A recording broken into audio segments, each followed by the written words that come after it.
নমস্কার বন্ধুরা, নতুন একটা রেসিপি নিয়ে আপনাদের সামনে হাজির হয়েছি। আমার চ্যানেলে নতুন হয়ে থাকলে চ্যানেলটিকে সাবস্ক্রাইব করে আমার পাশে থাকবেন। রেসিপিটা কেমন হয় শেষ পর্যন্ত স্কিপ না করে দেখতে থাকুন। কেমন হয়েছে অবশ্যই কমেন্ট করে জানাবেন। তা চলুন আর কথা না বাড়িয়ে ভিডিওটা শুরু করা যাক। গ্রাম্য পদ্ধতিতে কিন্তু অনেক রকমভাবে বড়ি দেওয়া যায়।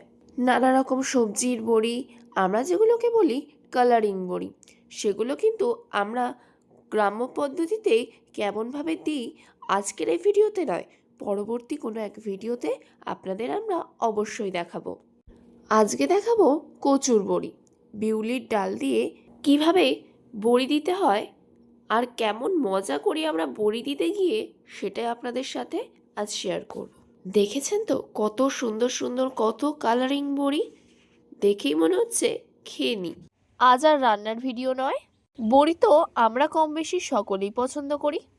আজ এই ভিডিওর মাধ্যমে গ্রাম্য পদ্ধতিতে বড়ি দেওয়ার স্টাইল বা আমরা কেমনভাবে বড়ি দিতে গিয়ে মজা করি সেগুলোই দেখাবো এই ভিডিওর মাধ্যমে। এখানে আমি 3 কেজি বিউলির ডাল ভিজিয়ে দিচ্ছি জলে। এটাকে এবার সারা রাত ভিজিয়ে রেখে দেব। এটাকে আমি এবার সকালবেলা বা ভোরবেলা ডাল ভাঙানো মেশিনে বেটে নেব। আপনারা চাইলে মিক্সিতে ব্লেন্ড করে নিতে পারেন অথবা শিলনোড়ায় বেটে নিতে পারেন। সকালবেলা কিন্তু ডাল ভাঙিয়ে নিয়ে চলে এসেছি, বালতি থেকে ডাল তুলে নিচ্ছে ফেনানোর জন্য।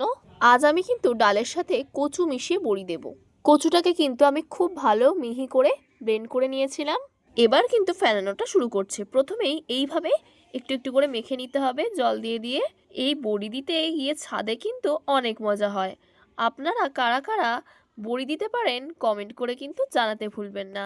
এইভাবেই ঘুরিয়ে ঘুরিয়ে ফেনিয়ে নিতে হয়। যেদিকে একবার হাত ঘোরাতে হবে সেই দিকেই বারবার ঘুরিয়ে যেতে হবে। এইভাবেই কিন্তু ফেনাতে হয়। এইভাবেই জলে দিয়ে একবার দেখে নিতে হবে ফেনানো হয়েছে কিনা। যদি বড়িটা জলে ভাসে তাহলে বুঝতে হবে ফেনানো হয়েছে। দেখুন কাপড়ে কিন্তু এইভাবেই বড়ি দিয়ে নিতে হয়। দেখুন কত সুন্দর সবাই বড়ি দিচ্ছে। কারা কারা খুব ভালো বড়ি দিতে পারেন কমেন্ট করে কিন্তু জানাবেন। আপনাদের কমেন্টের আশায় থাকবো। বুঝতেই পারছেন বড়ি দিতে গিয়ে কত গল্প হয়। আমরা কিন্তু অনেক মজা করি বড়ি দিতে গিয়ে। এইভাবেই দেখুন সবাই গল্প করছে আর কি সুন্দর বড়ি দিচ্ছে। শীতের সকালে রৌদ্রে বসে গল্প করতে করতে বড়ি দেওয়ার মজাটাই আলাদা।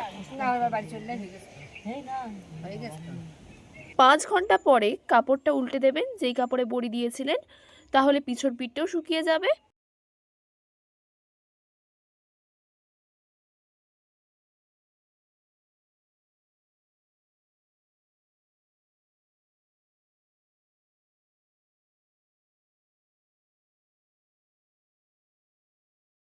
তো আজকের ভিডিওটা এই পর্যন্তই। পরবর্তী ভিডিওতে আপনাদের সাথে আবার দেখা হচ্ছে।